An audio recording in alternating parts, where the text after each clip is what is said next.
Om. What is Pranamay Kosh? The Pranamay Kosh is the vital energy, breath or life force sheath. In Sanskrit, the word prana refers to life force and is the word for breath.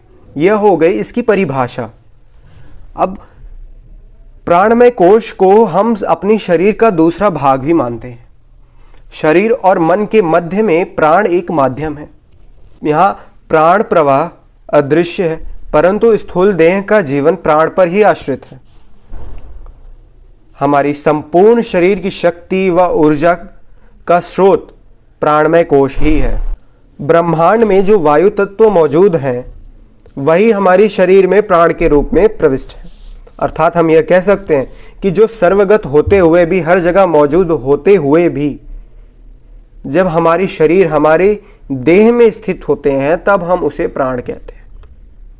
यह प्राण ही है जिसके अवतरण से जड़ जगत में हलचल हुई और द्वैत गति से आकार प्रकार का युग प्रारंभ हुआ। हम प्राण को ही जीवन कहते हैं क्योंकि जब मनुष्य के शरीर से प्राण निकल जाता है तब हम उसे मृत मानते हैं।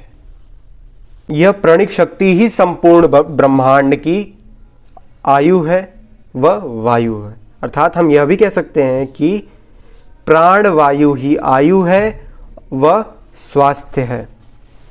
प्राणमय कोश में 5 मुख्य घटक बताए गए हैं। इन्हें हम प्राण कहते हैं। पहला प्राण, दूसरा अपान, तीसरा समान, चौथा उदान, पांचवा व्यान। प्राण का जो स्थान होता है वह हमारे मुख से हृदय तक होता है।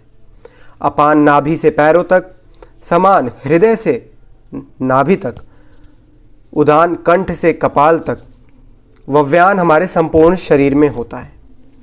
प्राणमय कोश में 5 उपघटक भी बताए गए हैं। इन्हें हम उपप्राण भी बोलते हैं। पहला नाग, दूसरा कूर्म, तीसरा कृकिल, चौथा देवदत्त और पांचवा धनंजय। नाग का जो स्थान होता है वह हमारे मुख से हृदय तक होता है।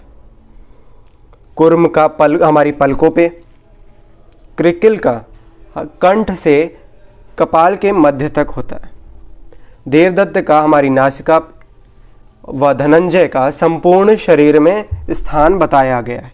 यह हो गए प्राणमय कोश के बारे में। अगली वीडियो में हम जानेंगे मनोमय कोश के बारे में। तब तक के लिए बने रहिए। ओम, धन्यवाद।